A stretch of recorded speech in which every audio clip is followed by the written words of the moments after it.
Yeah, welcome to another episode of Fantasy Shot Callers live, baby. We are back. It's another beautiful Wednesday. I'm in SoCal. Where you at, JT? BK.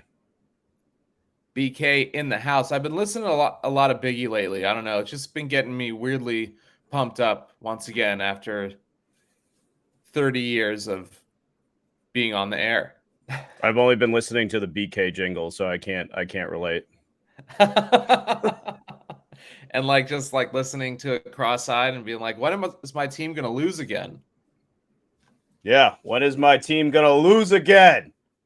Undefeated. Of course. Never lost. That's what it is. So we got a lot of stuff on deck today. We're talking a little panic meter. Where in the world is DeAndre Hopkins? We got a little holdout situation, a little release action. We also got some fantasy football to talk because it's all relative. So I guess, first things first, Dalvin Cook has been released by the Minnesota Vikings. That means Alexander Mattison is the RB1 in the great state of Minneapolis. Let's see. Ideal landing spots for Dalvin Cook. Where are we at, JT? Well, the clear one that everyone's kind of like chatting about is Miami. That kind of, that makes a modicum of sense for a variety of reasons. He's a Florida guy. They have a perceived need for his kind of they're a team that's kind of all in at the moment, and he's kind of a finishing piece. They did spend kind of draft capital that they can't afford to lose on A-Chain, but I think Cook and A-Chain probably complement one another.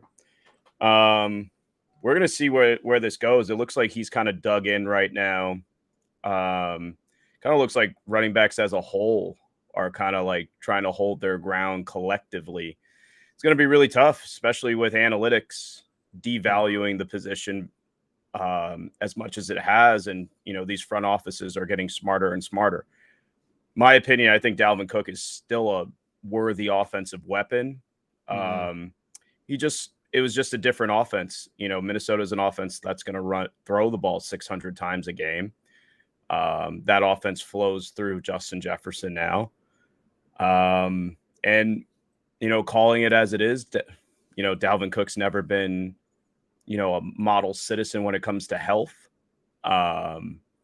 You're always worried about the shoulder. You're always worried about injuries adding up because he does have a violent running style and he doesn't shy away from contact. It's tough. It's tough, man. You could see a lot of fits, but it seems like money's a big issue for him right now, and he's kind of holding firm at the $10 million mark, where that was about that's about how much he was going to make this year with Minnesota. So he's kind of holding firm right there. I don't know who can do it. The Jets have $24 million cap space, but we know that's going to Quinnen Williams. So it's really tough to. The Jets just signed Adrian Amos too because of Chuck Clark's injury as well. So that's just more money that the Jets are allocating towards different needs. So no, I was gonna say we still have Corey Davis. Kind of that contract's still there. That can go at any point, and that clears about $10 million. But it's Nuke. Where DeAndre Hopkins and Dalvin Cook both are is, they're kind of in the same boat where they're like, hey, I'm an established star. I should be paid like one. And the league's kind of like, well, the metrics show that this is historically a bad bet. Yeah. Yeah. And they're both like aging dynasty teams in win now mode. Like they just want a championship. Like they just want to get to the playoffs, get out of round one, and try to bring home that ship and not visit Cancun a little early every year. Usually earlier than most because the Cardinals have not been consistent or great since DeAndre Hopkins has gone there. They've made the playoffs once since he. Yeah, they started out 11-0. I think the year they got JJ Watt, and then they kind of fizzled out. Yeah, I think they finished like 0-5 for the year. They just like lost out. And then we all know the Kirk Cousins exits with the Vikings and Dalvin Cook, and so I mean they're like these aging players. I mean, not that they've lost too much steam, but they want to win and they don't want to sacrifice their life and body for a team that is not willing to one, compensate them, and two, really put a team together to win a championship, win a Super Bowl. Yeah. I just really want to touch on, isn't it amazing that like pro athletes taunt each other with 1, 2, 3 Cancun? Like that's a taunt. Yeah. And it's like for us, it'd be like, oh yeah, that sounds amazing. What do you mean? Yeah. I just have to lose. I have to lose. Buying? Right? Winner buys, right? Yeah. Oh, okay. I mean, oh no, I'm going to Cancun. If you want to tell me 3 times, maybe I'll go twice. Yeah, there you go. What about Jacksonville? Okay, way to snake my spot. No, I'm asking you. Yeah, no, that's the one. Well, I mean, that's my sleeper spot there. I really think, I think, look, committees are that's just the way of the NFL right now. There is no bell cows. You even look at someone like Derrick Henry, a guy that, is a threat to put up 2,000 yards every time. He's on the field for 67 to 70% of the snaps. In a lot of ways, and it's going to sound counterintuitive for fantasy, but I think you don't want your running. If I'm drafting someone, like let's look at Christian McCaffrey, I don't want him on there 90% of the snaps, because I know when he's on there 90% of the snaps, I'm not going to have him come playoff time. And I really think the NFL is kind of like caught up here, where it's like guys don't need to take every snap. They don't need to take every 3-yard carry. And you have to, NFL teams are starting to look at running backs more as weapons here, kind of how Sean Payton did Alvin Kamara in New Orleans. Yeah. Used him as a weapon. That guy was getting 80 catches a year. So committees are here to stay. I don't think they're going anywhere, and this is just the way it is. There are no more workhorses. And like I've said, even with Bijan in Atlanta, yeah, they drafted him number 8, but they drafted him at 8 because he's a weapon. I still think Tyler Algier is going to Tyler Algier is going to average double-digit carries this year. Do you think Tyler Algier is going to maybe garnish some of his goal line touches because of that? I mean, we've seen that happen, man, where guys, if you start Jamal Williams, you start the drive at the 25, the 30-yard line, Bijan's getting the first carries, and say he has 5 carries on the drive, there's a good chance that Algier is going to be getting some of those, red zone opportunities. And he was also a very efficient back with limited play time. So I really think, and this is kind of where, no running back strategy has come up, mirroring kind of the NFL here, where committees are here. They're not going anywhere. You can name maybe 3 running backs that get, 90% of the snap share. It's maybe Najee in Pittsburgh. Chubb does not get 90%. I mean, well, we don't know what that offense looks like without Kareem Hunt yet. So, I mean, we'll see. But, I mean, I agree with you. The Stefanski system has never been a 90%er at the running back position. I mean, I don't think any team will be hitting above 80 this year. Just for the fact, I mean, just even especially with different play calling and everything. And so, like, with that being said, it's good. It's good for players like CMC and Dalvin Cook and let's see, and any injury prone running back, it's helping them stay healthy. Like, that's the bottom line here. So, like, even Austin Eckler, right? Austin Eckler was the running back 2 years ago, running back 1 last year. And so even with the limited play from their running backs, it still gave him a chance to rest. And then when he felt a little hobbled up, he didn't even really go out for a game. Like he would go out maybe for a quarter, right? You know, we all have those scares where our first round pick goes out for a quarter. We're like, well, our season is down the drain now. And so that I think will help with the endurance and being able to come back from you know, sometimes these injuries are just hyperextensions of ligaments. So, you know, with going forward, I think it's frustrating because you don't know as much anymore, but I think it'll be more rewarding come down the stretch. Yeah, I think there's just a lot of good RBs. I mean, look at how Kenneth Walker owners freaked out when they drafted Charbonnet. He's dropped a full 2.5 rounds now in drafts. You know, this is a guy who in redraft was, you know, a borderline first rounder. In Dynasty, he was firmly going in the back half of the second round of a startup in a super flex. So, you know, multiple running backs, you know, it's just what it is. It's good business. Good business. So, you know, with Dalvin Cook being released and his, you know, his landing spots, you know, we talked about Miami, we talked about Jacksonville, and both in Florida. Florida State product. Flipping it to fantasy though, where do we see Madison elevated? I mean, are we drafting him in the third or fourth round, like at when season comes? I mean, that's a huge risk. It's a huge risk to take because especially in Kevin O'Connell's system, like no running back has eclipsed the top 15 in his stay. I mean, was he the OC with Todd Gurley? No, he was a passing game coordinator, I think, and QB coach, and then he got elevated.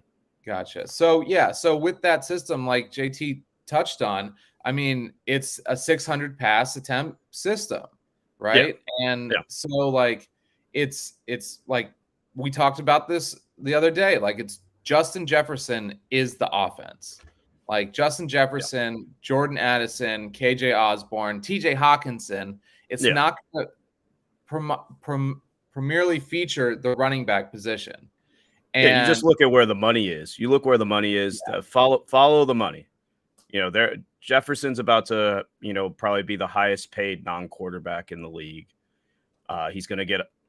He might get 200 targets. I don't know. He's definitely going to be in the 160 to 180 range. You just spent first round draft capital on Addison. Hawkinson, you traded high draft capital for, and he's due for an extension. Madison's, you know, his extension, I think, was like a 213. I don't think he's making that. He's not making big money. And he hasn't really displayed much in the pass catching sense. I know he hasn't had that big of an opportunity.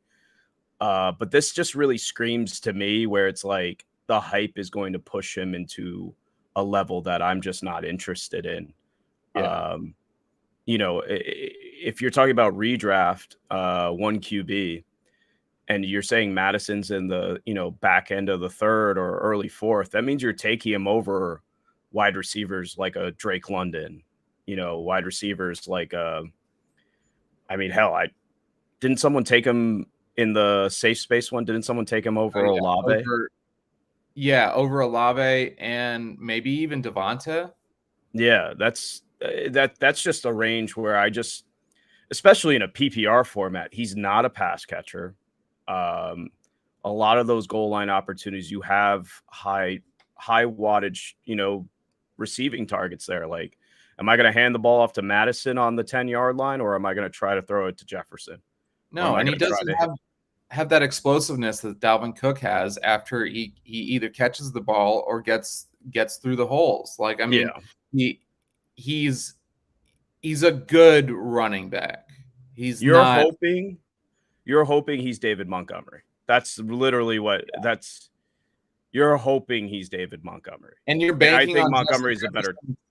catching the ball at the 1 yard line and being down by the referees, and then Madison running it in.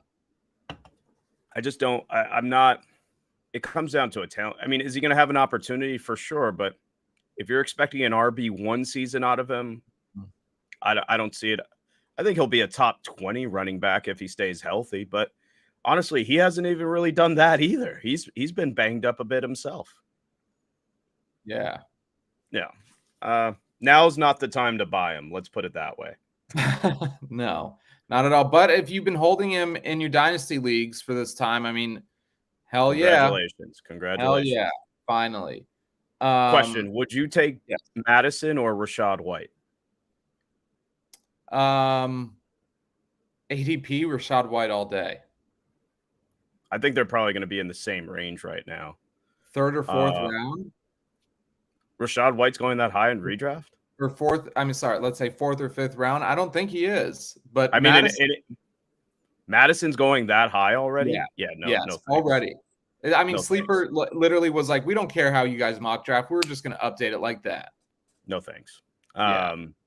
I'm just trying to think who are the running backs in that range that you could just get at a better value for the same production. I mean, I think it's a legitimate question. J.K. Dobbins? J.K. Dobbins, Madison. That's not a question, J.K. Dobbins. Yeah, but they're in the same, the 3rd, 4th, like end of 3rd, early 4th round. That's crazy, man. I don't know. I gotta get. Our mock draft on Safe Space definitely opened my eyes. Where it's like, I think I need to smack some redraft this year because some of that's just out of whack. Well, yeah, for sure. And I mean, it is only June, so like the ADPs will rise, will drop, depending on what the media puts out and like what people are talking about, injuries, all that kind of nonsense. So I mean, with like, it's just with Madison, there's, like you said, so many wide receivers, so many running backs that are in. I mean, Miles Sanders or Madison. Miles Sanders. That's just I trust Frank Reich's ability to develop a run game, and I think that O-line is significantly better. Also, they're going to run to protect Bryce Young. Kirk Cousins is in a contract year. Yeah. And I'm pretty sure he has the ability to audible, so he's going to try to, and we know he's going to try to inflate his statistics a bit. So I just, and here's the other thing: O'Connell, has played for the Shanahans. He was under McVay. Who's to say that that's just not going to turn into a committee? Mm-hmm. Like, we're all just assuming that, Madison's going to get Dalvin Cook's role.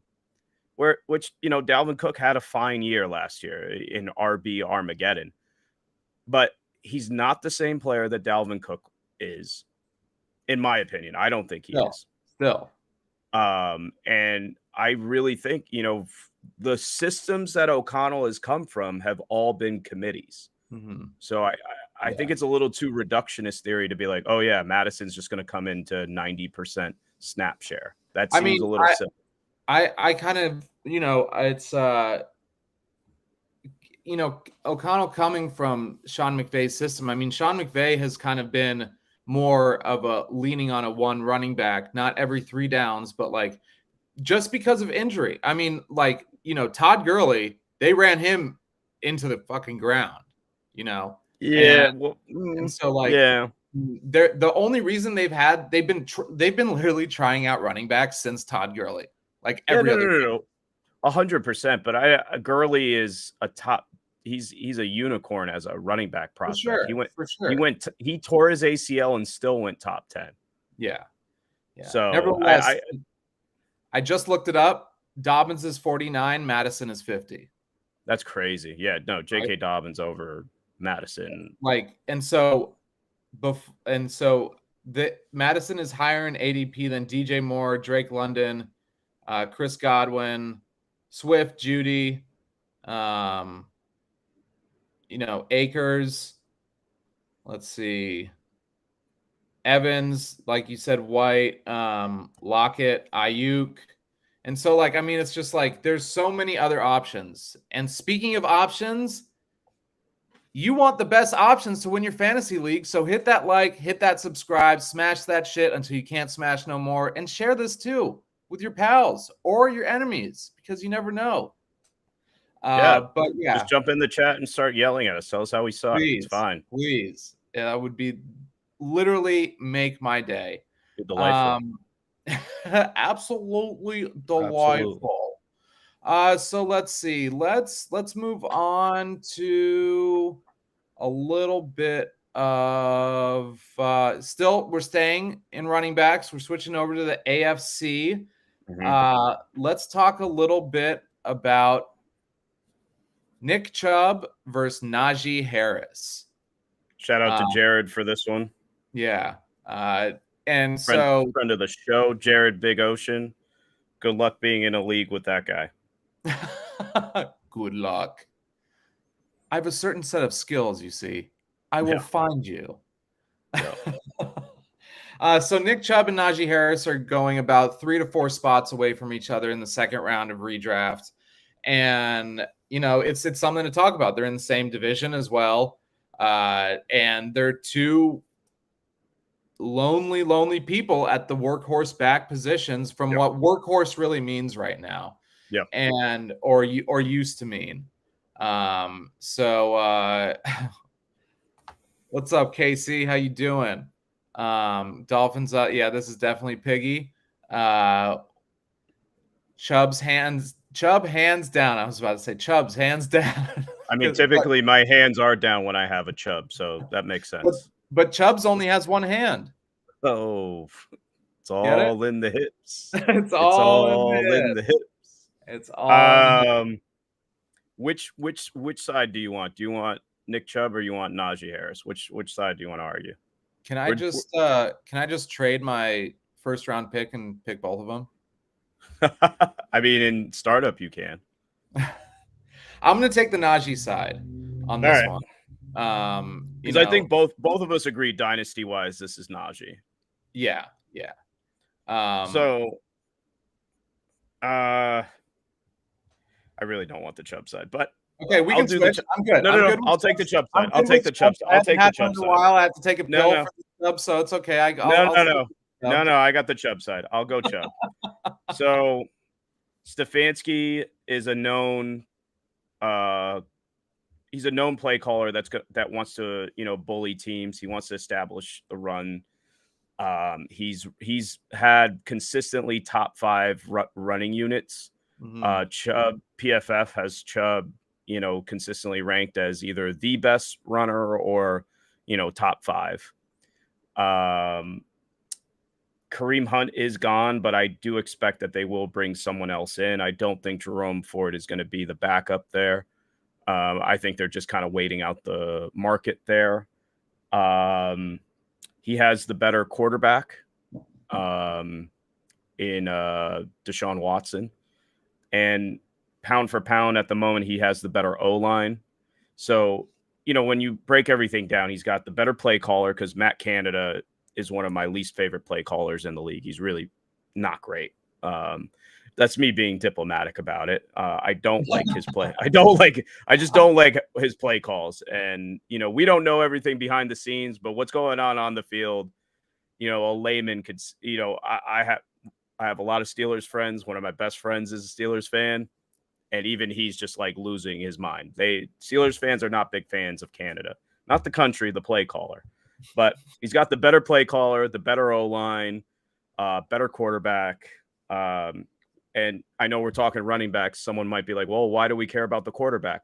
Better quarterbacks mean more red zone opportunities. More red zone opportunities mean more touchdowns. So if I'm looking at it from that angle, especially in redraft, you don't really care about the age differential. There's certainly an argument to be made for Nick Chubb. Doesn't catch the ball. I don't think he's going to catch the ball. He might take a screen play to the house. If Nick Chubb gets over 30 receptions, you'll call that a win, but you're really looking for 1,500 yards and 15 touchdowns. That's the upside with him. Yeah. Like I said, if I could trade my first pick for 2 in the second, I would. So on the Najee side, Najee finished as the RB5 in the last 5 weeks of the season last year. He pulled a Dalvin Cook, except his shoulder harness was on his foot the whole year and really limited him from that Lisfranc injury. He should not have played. He shouldn't have No, been playing. He toughed through a tough injury there. Yeah. And so, that shows some grit with a young running back. So, I mean, with that being said, he is a 3-down back. He can handle it, and he can go at it with the best of them. Like, granted, like you said, Deshaun Watson is obviously a much better quarterback than Kenny Pickett. Yep. And so, I mean, it's a little contingent on if Pickett, his hands maybe grew a little bit and can throw the ball to Najee, like Ben Roethlisberger did in his last year in the league. Yeah. And you hit on it. I do think that that's the key there, where Najee's not going to touch him in rushing yards. I don't think he's going to match him there, even though we love Broderick Jones and Darnell Washington. That's a big help for a run game. But Najee has to make it up with receptions. That's how he beats Nick Chubb. Are you done? Yeah. I was really excited there. We can go on to the next segment then. Sorry, I just got excited. I guess you got me back for the Jaguars thing. So yeah, I couldn't handle the Chubb in my pants. The Harry's Chubb. Yeah. All right, so throw it in the comments who you like better, Chubb or Najee. I mean, they're both literally almost the same in the second round. Chubb is going before Najee because Chubb did have a better season last year, and I love Chubb to finish top 5 running back this year with no Kareem Hunt, with a Deshaun Watson back, and they could actually win some games this year. I mean, that division is nothing to gawk at either. Like, everyone's talking about the AFC East, which is probably going to be like the AFC West last year. So, they're all just going to fucking suck. And so, like, that NFC or AFC North is not bad. Like, Mike Tomlin hasn't had a losing season in 20 years? Ever. Yeah, ever. So, yeah, 20 years. So, I mean, honestly, in my opinion, you can't go wrong with either. In Dynasty, go out and try to buy low on Najee. If you're in win now, go and grab Nick Chubb. I would trade him away for all your picks next year. And but you better win, because if you trade away all your picks for Chubb and you get the first overall pick, well, then you're screwed. Yeah, I do think that the market's kind of softened on Chubb a little bit. You're seeing him go for late ones in Dynasty. If we were using this year's rookie picks, as long as it's not a top 6 rookie pick, anything 107 and below, I'd feel pretty confident in sending for Chubb. And the reason I wouldn't send a top 6 is, it's really hard to send any of those 3 quarterbacks. You're not sending Bijan. I would probably take Chubb over Gibbs, but market valuation wise, that's a poor decision. And it's hard to justify. I don't think I would take Chubb over Smith and Jigba. I mean, it's tough to say with Jahmyr Gibbs, because they spent a lot of money on David Montgomery. I mean, they spent top 12 draft capital on Jahmyr Gibbs, of course, but David Montgomery is the second highest paid running back this offseason, right? 6 mil, right? 318. Yeah. And so, with that being said, they want to use him. They're not going to just go out and spend the money and then not want to use him. That's why they traded away DeAndre Swift, right? And so, Jahmyr Gibbs are practically the same player, just one hasn't been injured as much. So, while we're on it, I think people are forgetting Dan Campbell, got mentored by Sean Payton down in New Orleans. So he got an upfront, good look at how a 2-back system works. Mm-hmm. And if I had to take a guess, that seems like what they're trying to replicate Yeah, down I there. like that. Mark Ingram and Alvin Kamara. Yeah, I think that's what they're Yeah. trying to do there. Ooh, spicy. Yeah, Hell so, yeah. that's the only thing. And here's the one thing: drafting Detroit Lions running backs for fantasy. I don't know if any of us were playing when Barry Sanders was available, but that's the only time it's been profitable. I think LeGarrette Blount may have had like one touchdown inflated year, and Jamal had 18 touchdowns last year, but who the hell saw that coming? Yeah. Historically, though, drafting Lions running backs, not a profitable decision. No profits there. Let's see. Let's jump into a little where in the world is DeAndre Hopkins. So DeAndre Hopkins just is scheduled for a second visit with the Patriots. He visited with the Titans. The Patriots are the leading favorite right now. That would be great. I mean, for Mac Jones. And, if you're banking on him actually going to the Patriots, you definitely want to try and sell Mac Jones to someone that may either be a Patriots fan or be someone that likes Alabama a lot. The Mac Jones that isn't even taking all the QB1 snaps. Yeah, exactly. Bailey Zappi, baby. Oh, man. Here we go once again. Give this man an OC for 2 consecutive years, and then let's see what he can do. Oh, I'm with you. I think Mac Jones got, I don't think any quarterback could have succeeded it with Matt Patricia and Joe Judge. No, and he wasn't horrible his first year. I mean, they made the playoffs. Yep. Didn't they almost win a playoff game? No, they got blown out by Josh Allen and the Bills. Yeah. Okay. They dragged their nuts all over them. Okay. Maybe I was just reminiscing Tim Tebow beating whoever. But but Mac Jones was a Pro Bowler. Yeah, we don't really mention those. Fucking Ty Huntley was a Pro Bowler this year. He was more qualified than Ty Huntley. Mm-hmm. Yes. Yeah. I'd agree. But Bill O'Brien knows the Patriots. He knows this, he knows personnel. I mean, he knows Bill Belichick more, first and foremost, which is the biggest thing. And having him work with Ramondre Stevenson and Mac Jones. And Mac Jones has never who's Mac Jones' best receiver since he's been in the league? Kendrick Bourne, Nelson Aguilar, Hunter Henry. Yeah, not good. I mean, Jacoby Myers is the answer. Okay, Jacoby Myers, right? And he had 1 touchdown his rookie year. Then also we're talking about draft capital here, right? Bill Belichick, right? The defensive guru, the defensive-minded, the best coach of all time, picked Mac Jones with the 12th pick. Because remember, there's no GM. He is the GM for the Patriots. He picked an offensive player that he usually doesn't do in the first round. That means that, they're going to, even though he was benched and all this shit, I'm sure it had something to do with the coaching. It had to. Yeah. I mean, Joe Judge, we saw what he did with Daniel Jones. Yeah. He left, substitute an actual offensive play caller in Daboll, and now Jones is a $40 million a year guy. Now, do I think Mac Jones is going to, all of a sudden turn into, is he going to put up Daniel Jones numbers?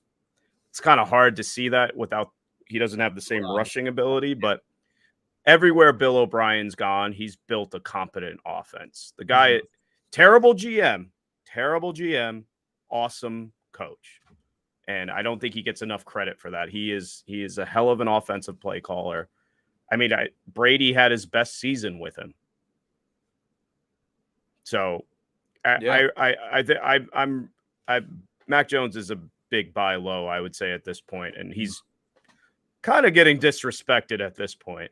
And use that to your advantage. You use us to your advantage, but in order to do that, you have to smash that like and subscribe. So make sure you do that. And I think it's because he has the body of a pancake. Got the body of a pancake. He's got that Jokic body. Got the syrup to put on that ham. You got the Yeah. eggs though. I'm trying to find updated odds on Hopkins. On Hopkins. Well, we were talking about it, and it's like Patriots and Titans I already touched on. You never know. I mean, Panthers, maybe. Very off chance. And then there was one team though that JT was thinking. Why don't you let the people know? For Hopkins? Yeah. I forgot who it was. We already talked about Bill O'Brien. That should give you the biggest clue.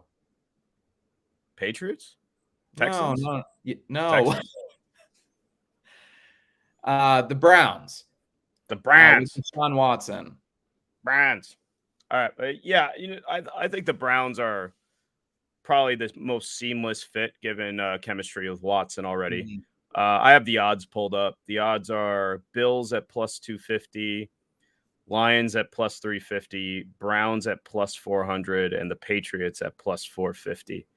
Everyone else is plus 700 or above.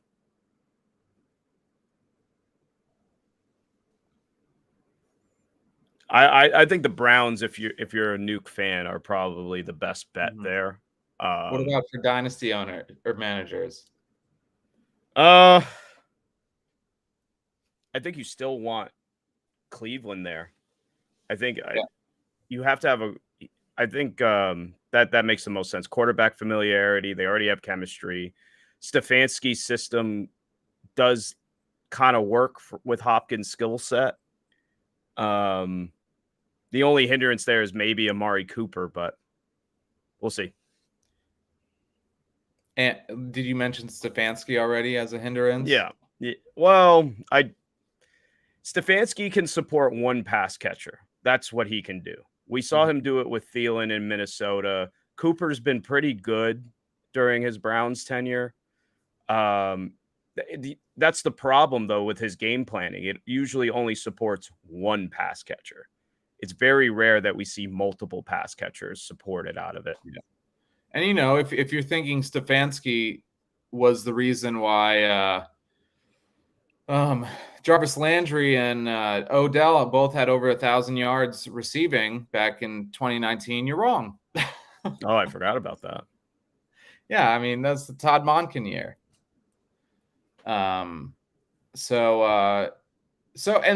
Speaking of let's see, where are we at here? Speaking of a wide receiver that is a little older than most, let's talk a little dynasty value on these aging wide receivers, right? And there's a grip of them too that are like they're on their way out. Not that they're gonna falter this year. I mean, maybe one, but and so we got DeAndre Hopkins, and these are all wide receivers, 28 and a half and older, right? We got DeAndre Hopkins, Keenan Allen, Devontae Adams, Cooper Kupp, Brandon Cooks, Amari Cooper, Tyreek Hill, Tyler Lockett, and Stephon Diggs. And I think I said Devontae Adams. Yeah. So, I mean, with that being said, going back to the Browns, and if they're going to pick up Hopkins, that gives them two wide receivers that are over the age of 28. And from a GM standpoint, I don't think that would be too lucrative for a franchise going forward. I mean, they don't have the defense to win it all right now, and that would just kind of like JT said, like Stefanski's system only features one wide receiver. You don't like their defense? They just added Schwartz, and they have a lot of talent on that defense. I don't know, man. They always usually end up disappointing. I think it's like the Browns curse. Yeah, no. As Jets fans, we can identify consistent disappointment. And a good defense. And a good defense. Yeah, no, it's tough. It's going to be Cooper or Hopkins there that'll get, the 8 to, the 7 to 9 targets a game. And given that Watson already has had success with Nuke, it stands to reason that if they're going to bring in DeAndre Hopkins, I guess the money will tell us a lot. How much are they paying him? Again, follow the money. That's always a good thing to do here. Follow the money. If they're paying him $12 to $14 million, stands to reason he's going to be the number one option there. Some of these other guys, Kupp in redraft still has an argument to being wide receiver 1. I don't know if I can't take him over Jefferson. That's kind of silly to me. Justin Jefferson has proven that he's hands down the wide receiver 1. But, in redraft, I could, make an argument Kupp is still a top 5 play at wide receiver. He looked great when he played. And, he's in terms of like everything, every metric, Kupp is one of the elite players. He's a top 5 offensive weapon in the game when he plays. It's crazy to watch when Stafford literally is staring him down. The defense knows that he's getting the ball, and they still cannot stop him. He's still going to get open. The only question with him is health. I'm not even concerned that the Rams O-line sucks. That's how good Kupp is. Keenan, I mean, he might be one of the more disrespected fantasy assets, period. It's good luck getting value for him in Dynasty. I can't sell him for a box of rocks. Yeah, you can't. It's hard because it's crazy. Most people are probably going to, not want to send a rookie pick above 205 for him.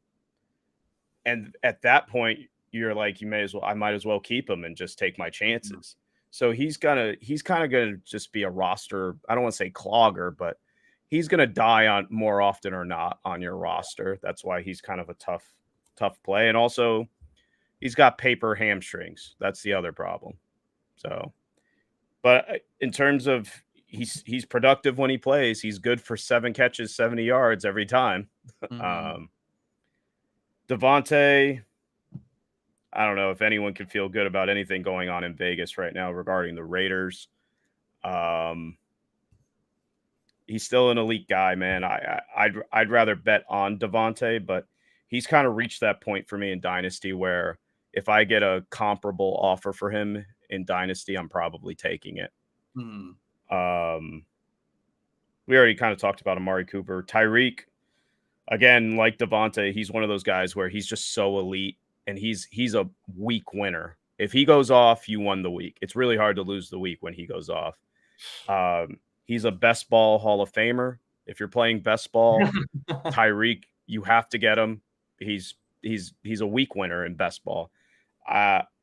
Again, someone that I want to bet on. Tyreek is someone that I want to bet on. I'd rather bet on him rather than against him.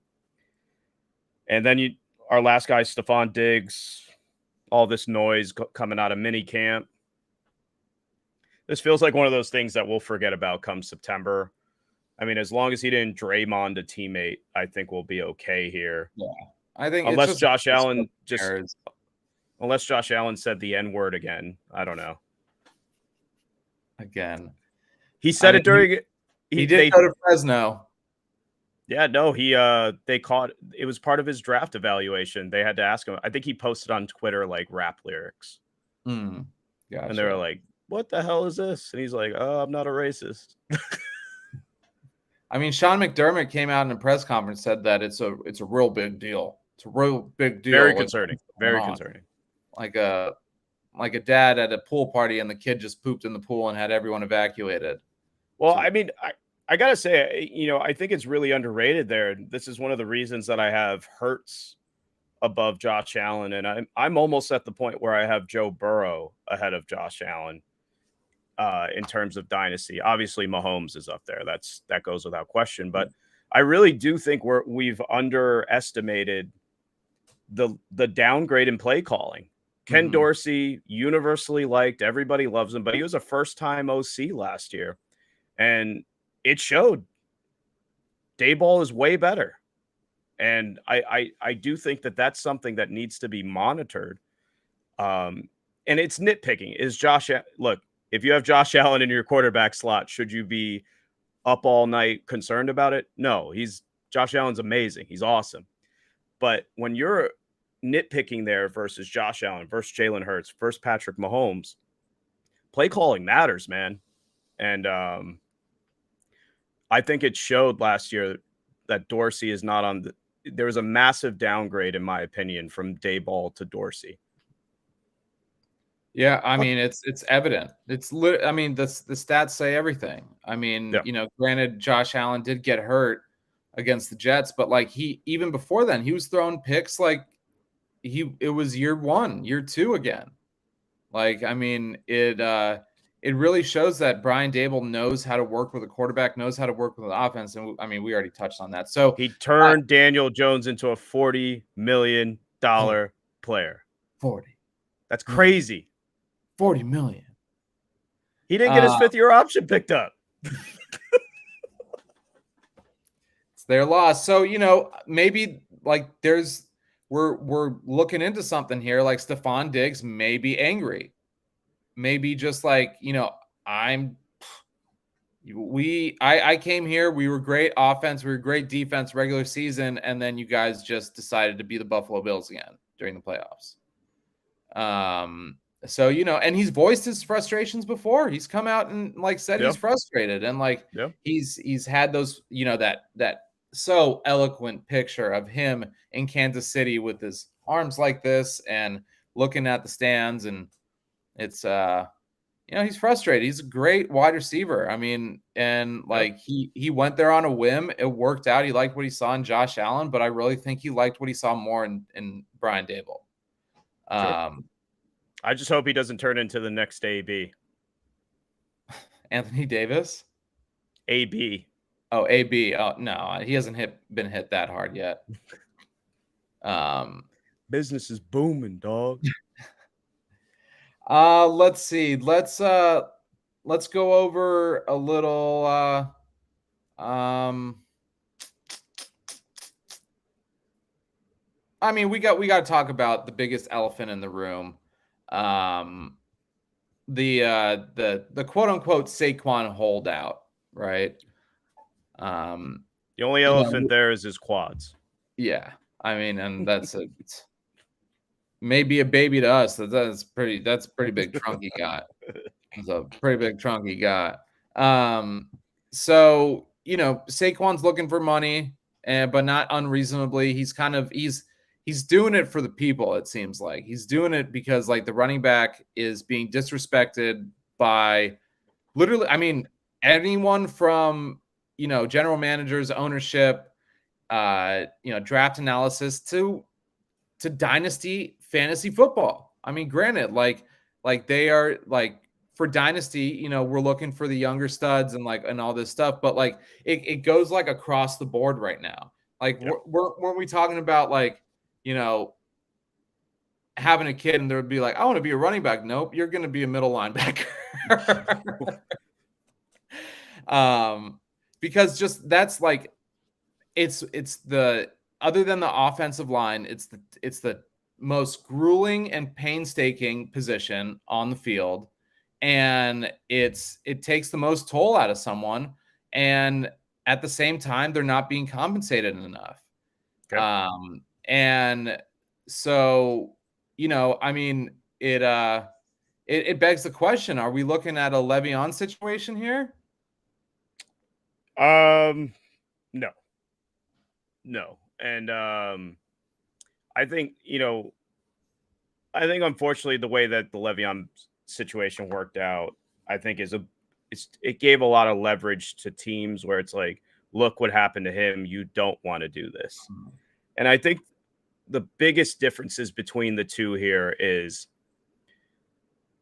when Le'Veon held out, the Steelers knew that they could plug in a running back, and they had one in D'Angelo Williams that could give them 90% of what Le'Veon did. Mm-hmm. They knew that. Also, Le'Veon turned down a $17 million tender, and Saquon's franchise tag is only 10.4. So it shows kind of where the league has gone with not being how the running back position has just been devalued. Go ahead. Sorry. No. To go from 17 million to 10 million guaranteed on a franchise tag, that's an enormous difference. The other thing that I would add to it is Pittsburgh had D'Angelo Williams. They knew they could survive without Le'Veon. Mm-hmm. The Giants have Matt Breida and Evan Hull. Yeah, I don't know who I think they got Eric Gray too. I don't know. Yeah. I don't know who else. It don't matter. They ain't Saquon. Saquon Saquon is that offense. They have no one else. And I'm sure he's looking at it right now where it's like, you pay Daniel Jones how much?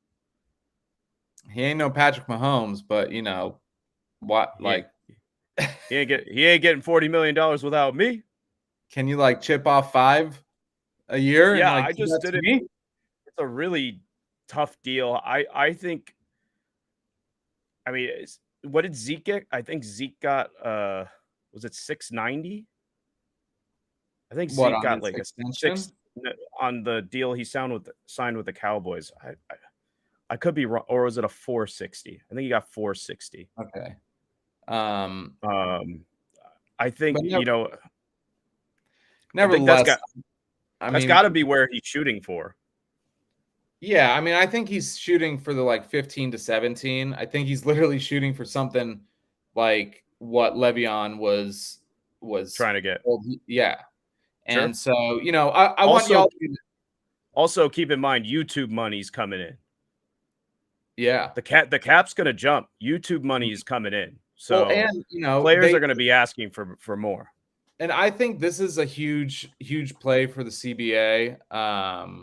To rework the structures of the franchise tag and what the minimum of the franchise tag is. Because I don't think running backs you shouldn't be able to franchise tag running backs. Yeah. You shouldn't be able to franchise tag them.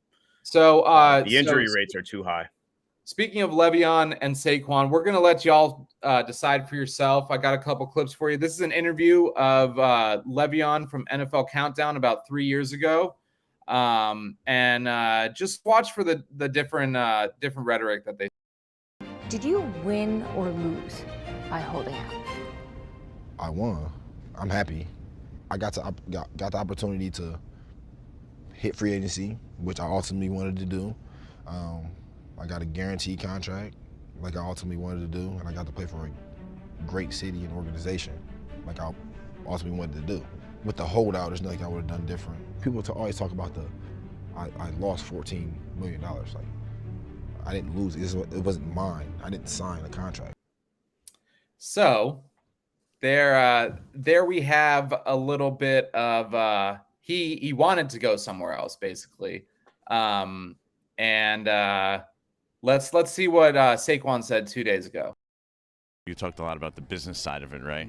What have you learned from this whole process so far? Just coming to reality, understanding that that is a business. You kind of get lost in that. You get caught up in playing the game, getting caught up in having fun, and just going out there and doing something you've been doing since you're a little kid. And that's the beauty of it. But at the end of the day, there's a business side of it, and it forces you to grow up and mature. And you got to see it. You can't just see it one-sided. You got to see it both-sided. But at the end of the day, for me, this offseason has been, even though I'm not in there with my teammates, just focusing on going and grinding and preparing myself to be the best version of myself I can be. The perception's been there's an offer for 12 and a half, even up to 13, could even get you to 14. Okay. I'll let you read in between the lines. Why do you turn that down then? Like I said, I'll let you read in between the lines. That's not really up for. I don't want to get too caught up in contract details. I don't think that's fair to myself. I don't think that's fair to the Giants. At the end of the day, like I said, I'm not trying to reset the market. I want to be a Giants for life. And some of the numbers out there are truthful, but it's also misleading. So I'll let you guys read in between the lines. When they say to you, what do you want? What do you say? What's my value? I say, what it's going to take. What it's going to take to get it done. All right, so I was wrong. I said 17. It was 14 for Le'Veon, but still, he lost that money. Yeah. He lost that money. I don't care what anyone says. He lost that money. He did. I didn't sign the contract. It was never mine. Motherfucker, you lost $14 million. And he was never the same since he left. Well, I mean, he went to the Jets and they hired Adam Gase. I don't think he anticipated that. And then on the Saquon side, he's looking out for the Giants too. He's not if you remember Le'Veon, he was not as wholesome as Saquon is now.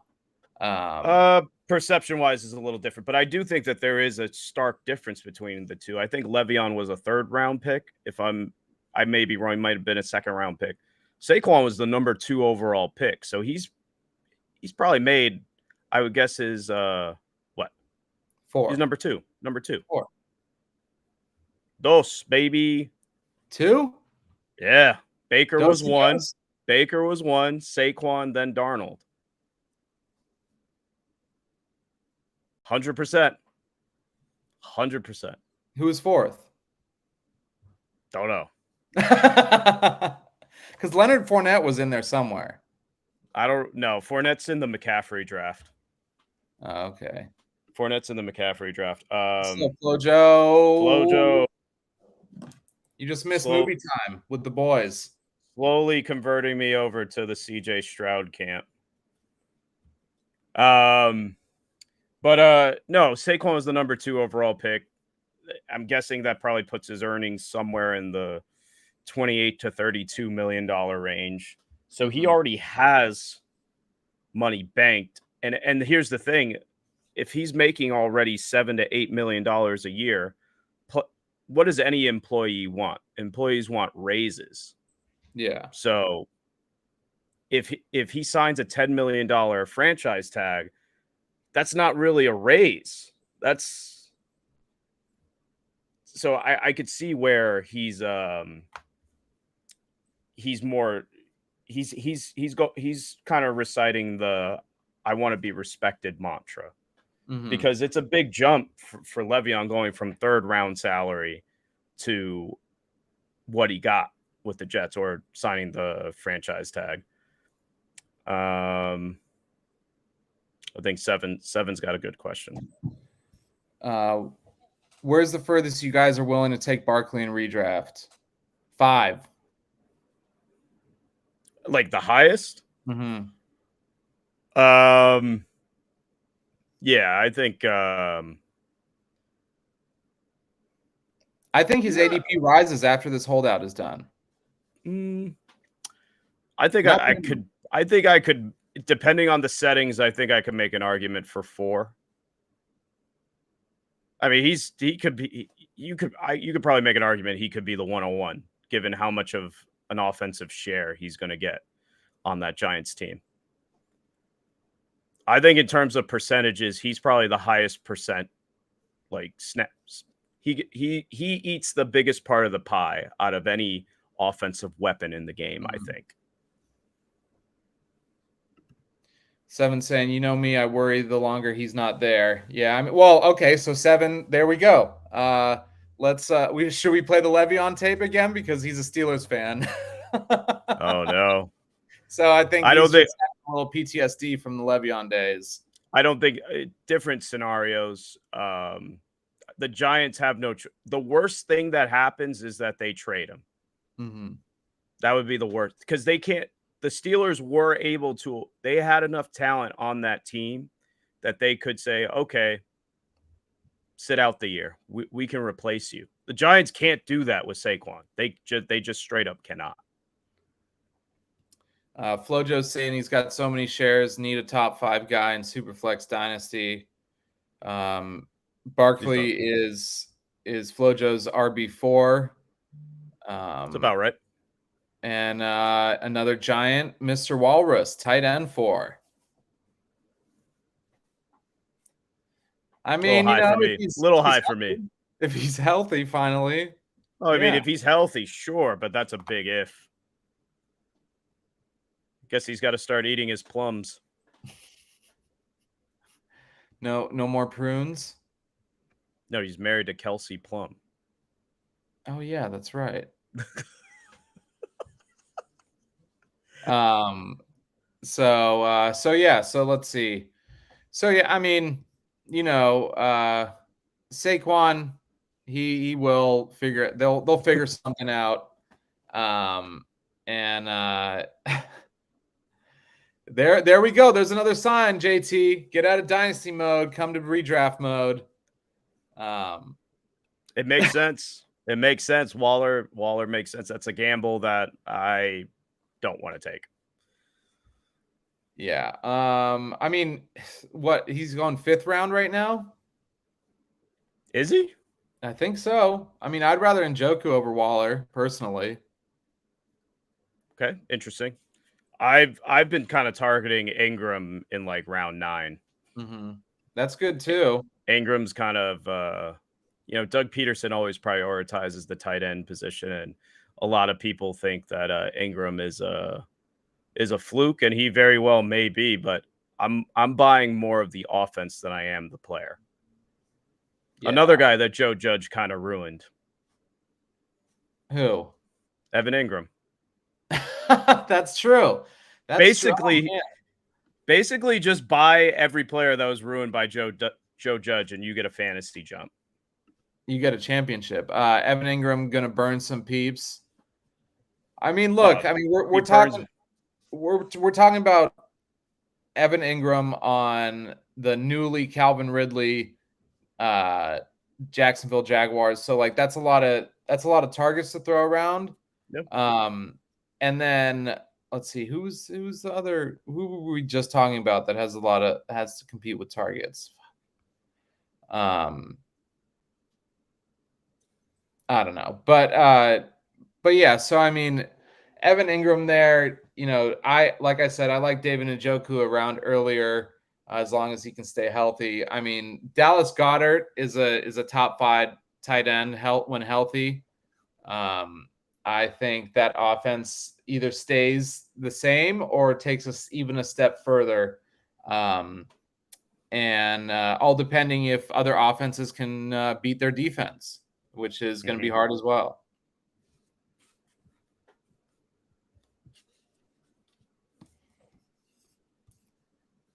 So let's see. Let's do a little bit of eat shit and die and then wrap this bitch up. How about that?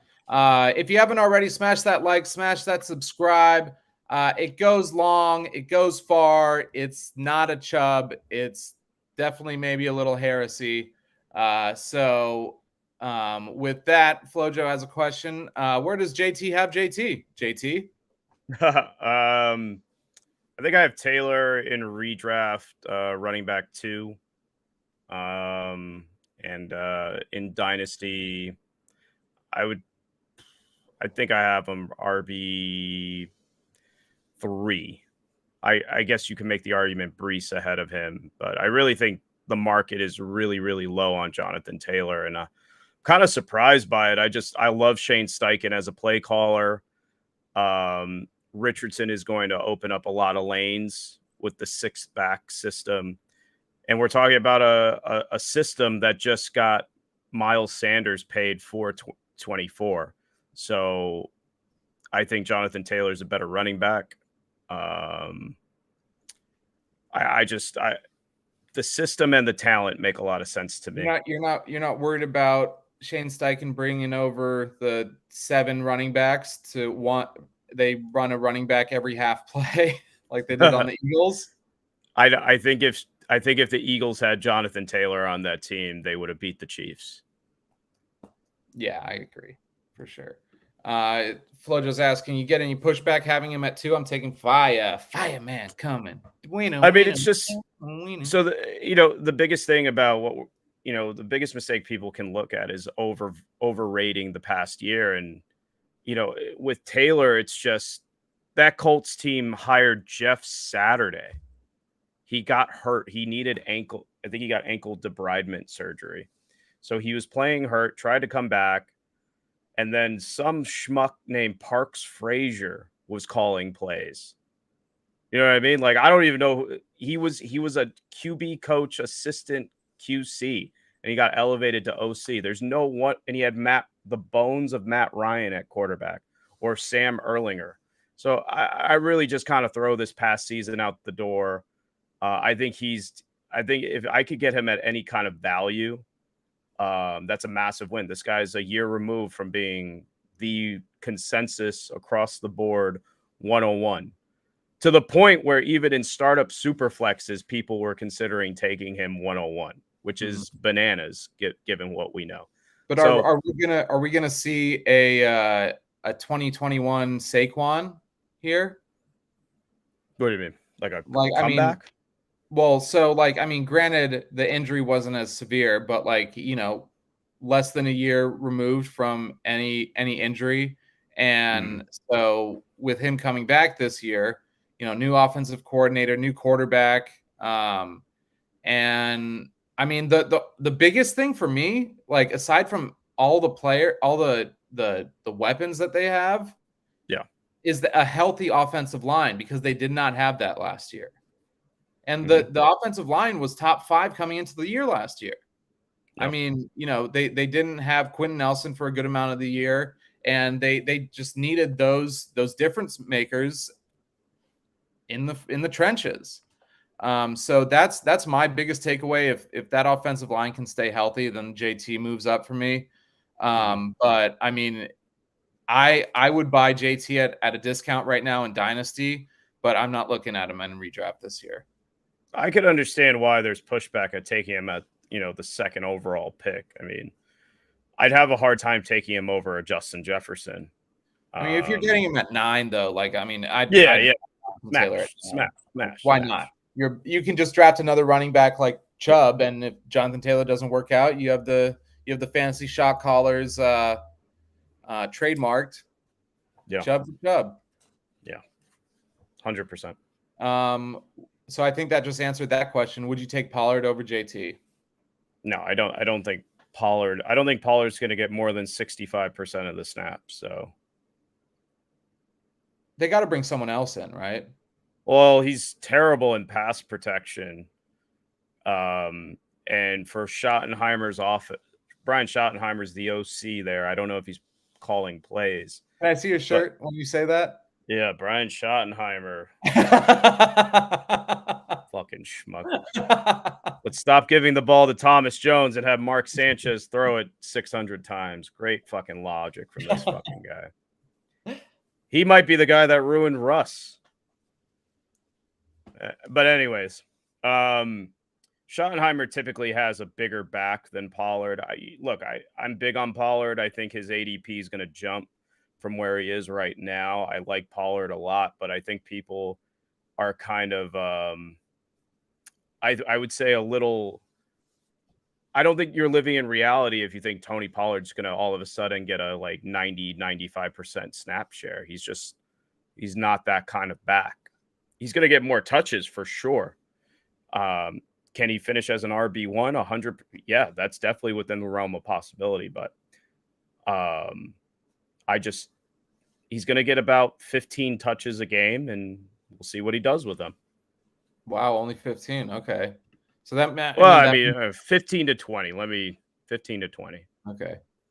Not a volume-based play, just a baller play. Yeah, I mean, that's what he's done. I mean, he's a better DeAndre Swift, I think, right now. I wouldn't, unequivocally. Yeah. I'm a huge Swift hater. People are going crazy about the Philly landing spot, and I think the Philly landing spot is actually terrible. They're dead last in throwing the ball to running backs, and that's basically what we wanted Swift for. We thought he could be a Kamara type. So it would take a radical shift in Philly's philosophy here, and I just don't see it. I don't see it at all, to be honest. Mm-hmm. I really don't like DeAndre Swift at all. So for this next question, I'm going to add an add-on to this. Kenneth Walker or Pollard after they add another running back?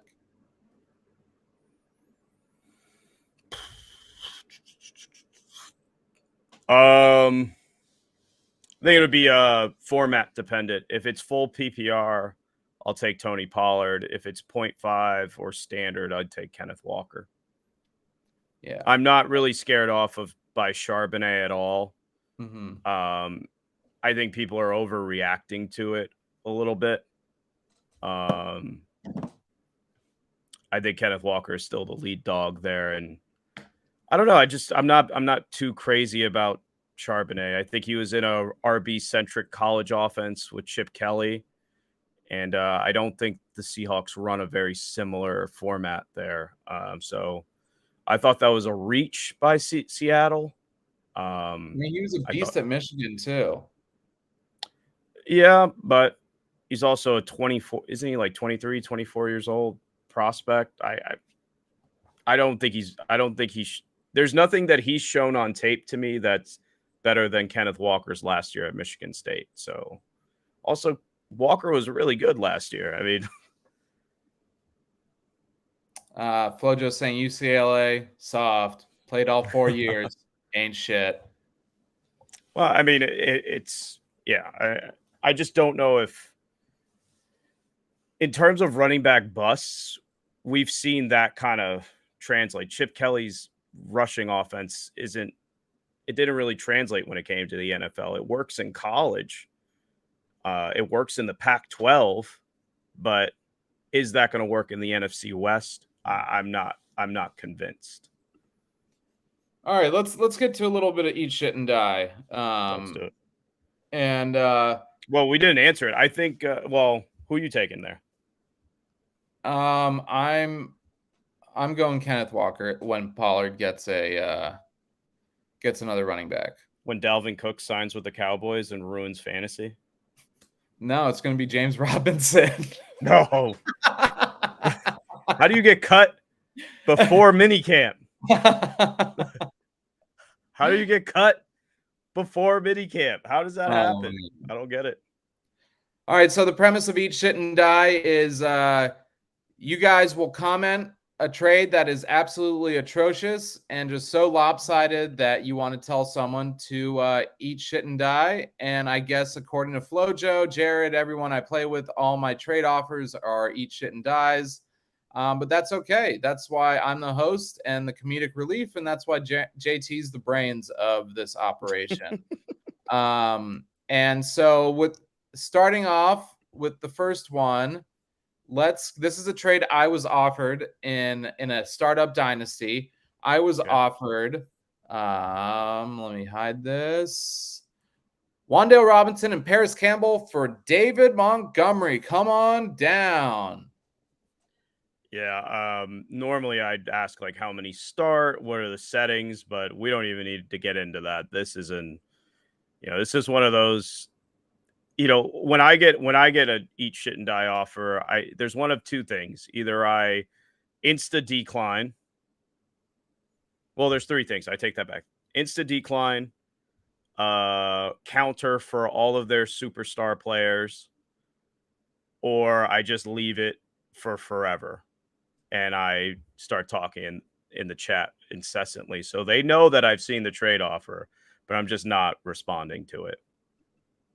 Flojo is saying keep sleeping on Wan'Dale. I personally like I'm huge on Wan'Dale. Yeah. I'm huge on Wan'Dale. But I mean, in terms of market value here, we're talking about Montgomery. Not the second coming of Barry Sanders. Like, that's who we're talking about. No. Right? I mean, look, Montgomery's probably going to get like 200 carries. Who's to say that he can't do what Jamal Williams did with the Lions last year? I'm not going to, obviously he's not going to get 18 touchdowns, but 8 to 10 is certainly within the realm of reason there. And just in the past 3 years, the Giants and MetLife Stadium are notorious for having a wide receiver have a breakout game and get injured in the same game. Yeah, I don't know what's going on with MetLife, man. And Kadarius Toney, and then Wan'Dale Robinson. Wan'Dale Robinson had like 11 receptions through 3 quarters for like 100 and something yards. Wan'Dale got injured. Yeah. Oh yeah, he had a big game. And then he got injured that same game, and he hasn't been back since. So, for right now, and also depending on and settings and stuff, but not even you're basically sending me Wan'Dale Robinson for David Montgomery. Yeah, I mean, Paris Campbell's he's one bad year from being droppable. Yeah. Flo's saying obviously not an deal any of us would do. I think that's what he's saying. And then he's asking Miles or Monty. I already gave him my answer on this one. Miles. I'm going Monty. Interesting. Okay. Rookie quarterback, new semi-system, a lot of new faces on the team. Quarterback, running back, 2 wide receivers, whoever their tight end's going to be, or no, a new tight end. Wasn't it Hayden Hurst, right? Yeah, well, he's not the blocker. Ian Thomas is the blocking tight end. Yeah, Ian Tom. Yeah. Yeah. Yeah, I said if you were getting Monty, yes. I would take also did a little Miles. research. Monty's already hurt. Monty's already hurt. No, he's not. Yeah, he's already hurt. You shut your mouth. He's all right. Y'all don't want to believe me. Shut your mouth. Shut your mouth. All right, let's go to another Eat Shit and Die. We've got, these are all, that was the only one I've gotten in the past week. We got a couple from JT. I think this may be the worst one. Once again, a 24 first for Jordan Love. Yeah, to clarify, I'm sending out the 24 first, and I am getting Jordan Love back. And my quarterbacks in that league. So here's my biggest issue with when you're sending out trades, and like you might be able to punch that in the calculator, and it might be moderately close. Beep, boop, boop. But when I already have Jalen Hurts, Russell Wilson, Matt Stafford, Will Levis, and I think I have Tua as well. When I already have that quarterback room, why would I send my 24 first for Jordan Love? That makes no sense. Also, I hate Jordan. I think Jordan Love's terrible. They're already talking about wobblers coming out of his hand when he's throwing on the run. So not a good sign there, Green Bay Packer fans.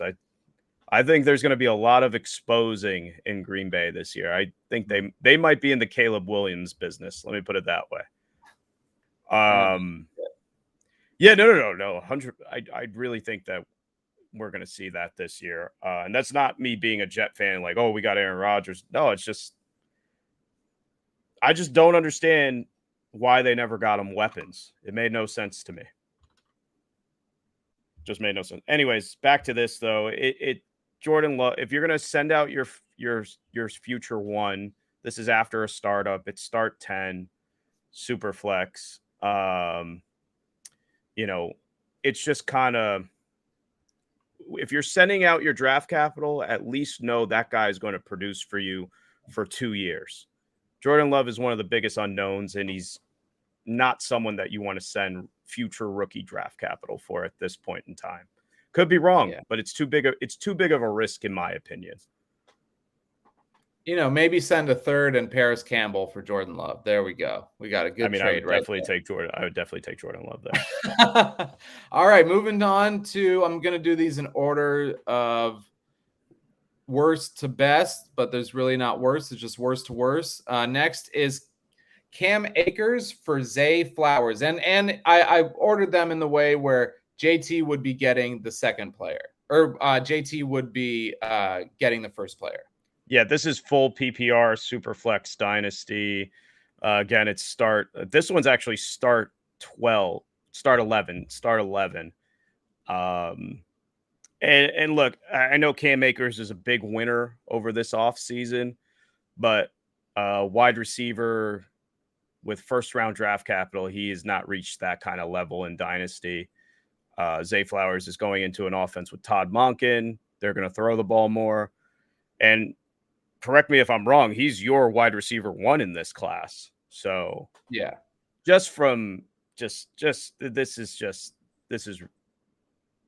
just, I'm assuming someone sent this to me checking to see if I was brain dead, or maybe they watched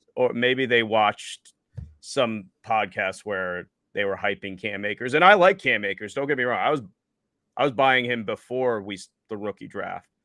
Mm-hmm. Zay Flowers is a 5th or 6th round startup dynasty pick right now, and Cam Akers is still in the 9th round. So at best, that's kind of wild to me. What do you think of this trade? Miles, Gus, Zach Evans, a 2025 third for Monty, Nico, 2024 second. Flojo has Dobbins and Akers on that team. Well, I mean, the biggest differential there is flipping a 25 third into a 24 second. He would be getting the first part, I believe. If you could get rid of the draft pick swappage, I'd be more inclined to do it. But yeah, I Miles Sanders is probably the best piece in that trade. That league is points per carry for running backs. Okay. Yeah, that kind of devalues Montgomery a little bit, especially because we think Gibbs is going to be a factor there. Didn't know that. Flojo. Sanders is the unquestioned one there. Yeah, I mean, if you could avoid the draft pick swappage, that's probably a win there. But I don't know, just do Miles and Monty straight up if you could. And then we got a comment from Ricky Weeb, Balzania. I don't know if that's he's commenting you're going to put your balls on us, or he's talking about some sort of weird mozzarella ball lasagna. But neither here nor there. Hit that like, hit that subscribe because you're here. Why not? Said it's done. Ben said to do it. I mean, that's fine. You got the best player in the deal. Shit callers. Well, you're one of them, so sucks to suck.